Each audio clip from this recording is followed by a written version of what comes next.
My granddaughter was the one who finally made me move.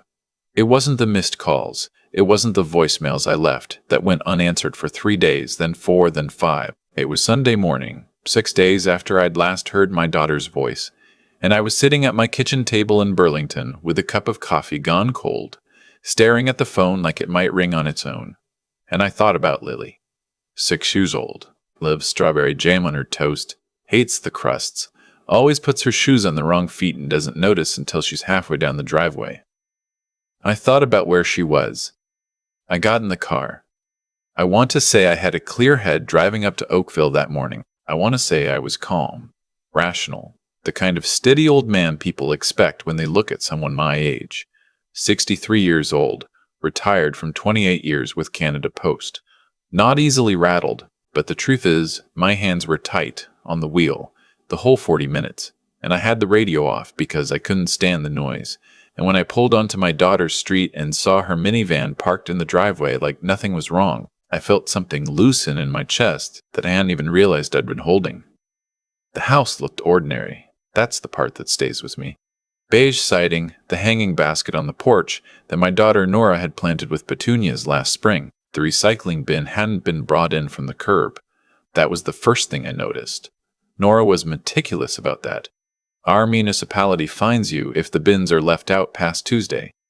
It was Sunday. I knocked, rang the bell, waited.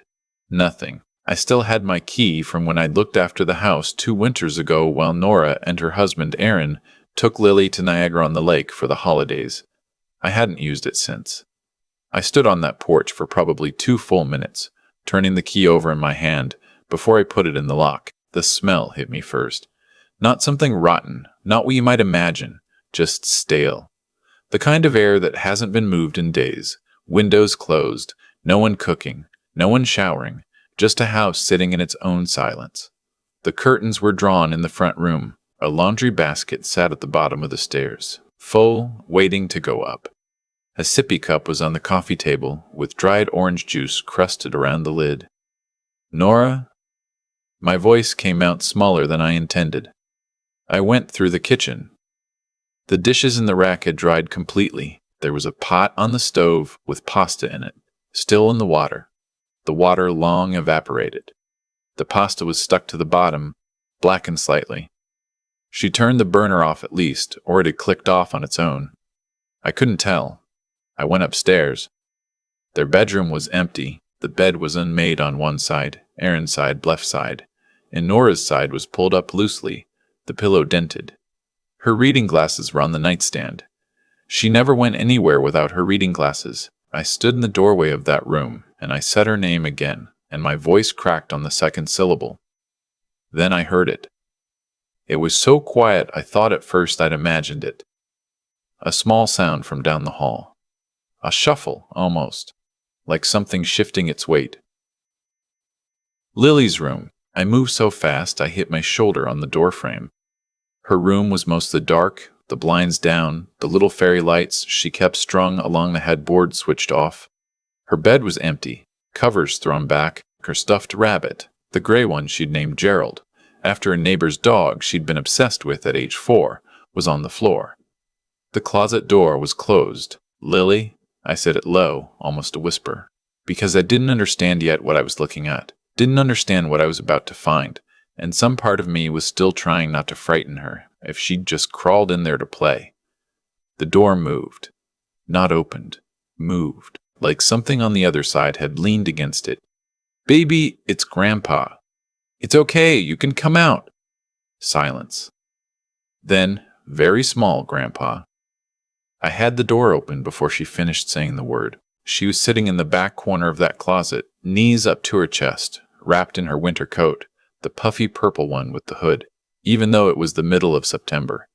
She had her coloring book pressed against her chest like a shield. Her lips were chapped, and her eyes, when they adjusted to the light from the hallway, were enormous and red-rimmed and terrified in a way no 6-year-old's eyes should ever look. I went down on both knees on the floor of that closet, and I held her, and I didn't say anything for a long moment, because there was nothing to say that the holding didn't say better. She was shaking. When she stopped, I pulled back and looked at her. "When did you last eat, sweetheart?" She thought about it. I had crackers. From where? She pointed at the shelf above her head. There was an open sleeve of Ritz crackers, half gone, and a juice box with the straw, punctured, empty. She'd been surviving on what she could reach. I carried her to the kitchen and made her toast. The only thing in the house that was straightforward, bread in the freezer, toaster on the counter.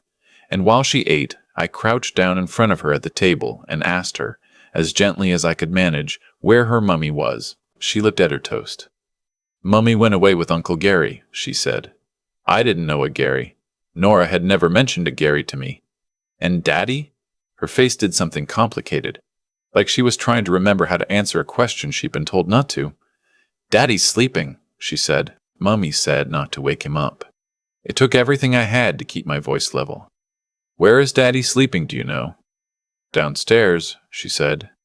In the basement. I called 911 before I went downstairs. I want to be clear about that because later people asked me why I didn't check first, and the answer is that by that point I knew. Not the details, not the how or the who exactly, but I knew the way you know certain things in your gut before your mind catches up. I told the dispatcher my name and the address, and I said my son-in-law was unresponsive in the basement, and my granddaughter had been alone in the house for at least several days.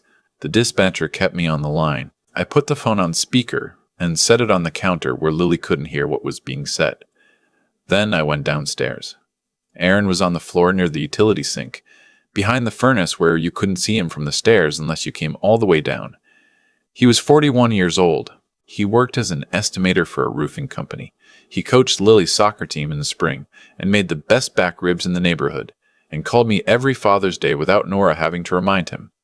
I won't describe what I saw. I'll only say that I understood immediately that there was nothing to be done, and that the police, when they arrived 12 minutes later, confirmed it. What followed was the kind of blur that people talk about when they've been through something like this. Paramedics, then officers, then more officers, then a woman from victim services who sat with Lily in the front room while I stood on the porch in the September air answering questions. My daughter's name. Aaron's full name. The last time I'd spoken to Nora. Whether Aaron had any health conditions, whether there had been any conflict in the marriage that I knew of. I told them about the missed calls, told them that I'd phoned Nora's mobile starting Monday evening, then Tuesday, Wednesday, and that by Thursday I'd called the school Lily attended to ask if she'd been picked up that week, and the secretary had told me, in that careful voice people use when they're trying not to alarm you, that Lily hadn't been in since Monday. I told them about Gary. That was when the detective's expression shifted. He was a younger man, late 30s, methodical in the way he wrote things down. When I said the name Gary, he stopped writing and looked up. She told you Mummy left with Uncle Gary? That's what she said. He wrote something down. It took them less than 48 hours to find Nora. She wasn't far. She and Gary Stanton, who was not any kind of uncle, but a man she'd apparently been seeing for the better part of 2 years, had checked into a hotel in Hamilton under his name. She'd told him it was a spontaneous trip, a break, that Aaron had agreed to look after Lily and that everything was fine. Gary Stanton, to his credit, had no idea. When the police showed up at the hotel room door, he was sitting with a room service tray watching a Blue Jays game, and Nora was in the bathroom. He cooperated fully. He told them she'd seemed distracted the past few days, had been drinking more than usual, had cried once and wouldn't say why. He thought it was stress from the marriage. He didn't know the marriage was over in a very final way. Nora was arrested in the hotel room. What came out over the following weeks, piece by piece, the way these things do, was worse than I had imagined, and also, in a terrible way, exactly as bad as I feared the moment I came up from that basement. Aaron had discovered, 6 weeks before his death, that Nora had been secretly withdrawing money from their joint accounts. Not small amounts, nearly $40,000 over 14 months, moved into an account he hadn't known existed. He'd found a paper statement in the filing cabinet. He'd confronted her. The confrontation had not gone well by any account. The neighbors on one side, a retired couple named the Prestons, told investigators they'd heard raised voices that evening. They hadn't thought much of it at the time. What happened that night, the Crown would later argue, was not an accident of passion. Nora had, in the weeks before, taken out a life insurance policy on Aaron through her workplace benefits plan, a supplemental policy. the kind that's easy to overlook in the paperwork. The payout was $400,000. Erin hadn't known about it. She had also, and this is the part that made me sit down when the detective told me, searched online for information about how long it takes for a death to be investigated as suspicious versus accidental. She had planned to be gone before anyone found him. She had left Lily in that closet with a sleeve of crackers and a juice box and told her not to wake Daddy up. 6 years old. Alone in the dark for 6 days. I've been a reasonably private person my whole life. I don't talk about my feelings easily, never have. My late wife used to say I expressed emotion the way the government releases information, grudgingly and well after the fact. But I'll tell you that when I understood the full picture of what Nora had done, what she had left Lily to, I felt something break open in me that I don't have a precise word for. Not just grief, not just rage, though both of those were present. Something more foundational, the kind of rupture that makes you question what you actually knew about a person, and what you only thought you knew. Nora was my daughter. I raised her in a 3-bedroom house in Stony Creek.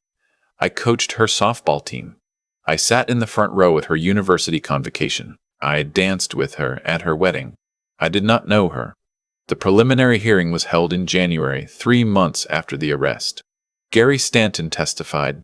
The Prestons testified. Erin's colleague from the roofing company testified about Erin's mood in the weeks before. Distracted, he said. Tired-looking, but nothing alarming. The digital forensics analyst testified about the insurance policy searches, the account transfers, the hotel reservation made 4 days before Erin died. I sat in that courtroom every day. Lily was with Erin's mother in Brantford, which was where she needed to be, away from all of it, but I needed to be there. I owed Erin that much. Nora sat at the defense table in a gray blazer and looked mostly at the surface in front of her. Once, during the forensics testimony, she looked up and caught my eye across the room. I looked back at her. I don't know what I felt. I still don't, entirely. The trial itself began in April and lasted 11 days. The Crown's case was methodical and devastating. The financial records, the insurance policy, the search history, the testimony of the hotel staff who confirmed Nora had seemed, in their words, relaxed. The medical examiner's findings, which I will not detail except to say that they were inconsistent with an accidental death and consistent with what the Crown alleged. The defense argued that Nora had been in an abusive relationship, that she'd been afraid, that the money transfers were a survival measure. They brought in a therapist who spoke for 2 hours about coercive control. The jury listened to all of it. They deliberated for 4 days. When the forewoman stood up and read the verdict, I was looking at my hands. I don't know why. I heard the word and I looked up and Nora was very still at the defense table, and the Crown prosecutor was writing something in her notepad, and the gallery made a sound that wasn't quite audible, but was something you could feel. Second-degree murder. 18 years before parole eligibility. I walked out of the courthouse into an April afternoon in Hamilton. Cold the way April in Ontario always is, with that particular gray sky that can't quite decide if it's winter or spring. A journalist asked me if I had a statement. I said no. I got in my car. I sat there for a few minutes. Then I drove to Brantford to pick up Lily. I have primary custody now. The paperwork came through in July. My daughter, Lily's grandmother on Erin's side, Sharon, and I worked it out between us without lawyers, which I'm proud of, because it wasn't easy. Sharon takes Lily every other weekend and for 2 weeks in the summer. It works. Lily started grade 2 in September. Her teacher sent me an email in October to say she was doing well, that she was talking more than she had at the start, that she'd made a friend named Priya who she ate lunch with every day. She still sees a child therapist every Thursday, a woman named Dr. Ose, whose office has a fish tank in the waiting room that Lily likes to stare at before appointments. Progress, Dr. Ose tells me, is not linear. Some weeks are harder than others. There are mornings when Lily won't go near a closet. She leaves all the doors open, every room in the house. I've stopped closing them. There are other mornings when she comes padding into the kitchen in her socks and asks for strawberry jam on toast and pulls herself up onto the chair and tells me something that happened at school with the focused intensity of a child who has decided that you are the person worth telling things to. Those mornings I stand at the counter and listen and feel something that is not uncomplicated, but that is, underneath all the rest of it, solidly good. She calls me Grandpa. She's always called me Grandpa. But there's something different in it now. Something that has weight to it, the way a word gets heavier when it's been tested. I don't have a tidy way to end this. I'm not that kind of person, and this is not that kind of story. What I know is that I almost didn't get in the car that Sunday morning. I sat at the kitchen table in Burlington with cold coffee, and I almost convinced myself that Nora was an adult who was entitled to go silent if she needed to go, that I was being an overbearing old man, that she'd call when she was ready. I'm glad I didn't listen to that voice. Some things you don't get a second chance to act on. The cold coffee, the recycling bin on the curb, the instinct that something is not right. These are the things that matter, and they matter in the moment, not later, not after. Lily is 7 now. She put her shoes on the right feet this morning without being reminded. Small things. All of it small things. That's what a life is made of in the end. I'm learning to pay attention to everyone. I've thought a lot about the recycling bin. That sounds like a strange thing to fixate on, I know, but it was the recycling bin on the curb, left there since Tuesday, in a neighborhood where the bylaw is clear and where Nora had never once left it out past collection day. That told me something was wrong before I could have explained why. Not the missed calls, not even the unanswered voicemails, the bin. We talk about instinct like it's something mystical, something that arrives fully formed from somewhere outside of us. I don't think that's right. I think instinct is just attention that's been practicing for a long time. 63 years of paying attention to the small things, the way a person carries themselves when something's off, the detail that doesn't fit, the bin that should have been brought in 3 days ago. And eventually, that attention starts to speak before you do. The question is whether you're willing to listen to it. I almost didn't. I sat at my kitchen table that Sunday morning and I had every reasonable argument on my side. Nora was an adult. She was entitled to her privacy. I didn't want to be the overbearing father who showed up uninvited, and those arguments were not wrong exactly. They just weren't the whole truth. The whole truth was that Lily was 6 years old, and I hadn't heard anything about her in 6 days. And whatever my complicated feelings about respecting my daughter's autonomy, there was a child in that equation who had no autonomy at all. That's the thing I keep coming back to. Children can't advocate for themselves. They can't call for a wellness check. They sit in the dark with a sleeve of crackers and they wait for someone who loves them to come. I came. That part worked out. But I think about how easily it might not have. What Nora chose to do. The planning, the deception, the policy taken out without Aaron's knowledge, and then leaving Lily there the way she did. That wasn't a single bad decision made in a moment of panic. It was a series of choices, each one compounding the last, each one requiring her to set aside some part of what she knew to be right in favor of what she wanted. That's how it usually works, I think. People don't arrive at terrible places all at once. They walk there, gradually, one small compromise at a time, until they've traveled so far from their own conscience that they can check into a hotel room in Hamilton and watch television while their daughter sits in a closet in the dark. The consequences were proportionate, not because I'm satisfied by that. I'm not really, but because actions accumulate. They always do. Nora made choices that had a weight to them, and eventually, that weight settled where it was always going to settle. What I hope for Lily, more than anything, is that she grows up understanding that her own choices matter in the same way. Not because consequences are a threat to be feared, but because integrity is something you build slowly, day by day, the same way you build anything worth having. She is 7 now. She has time.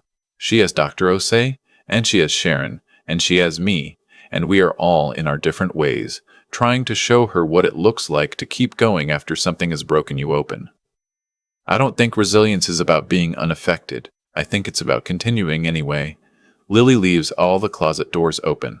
I've stopped closing them. That's not a failure. That's wisdom. She knows what she needs, and she has found a way to ask for it without words.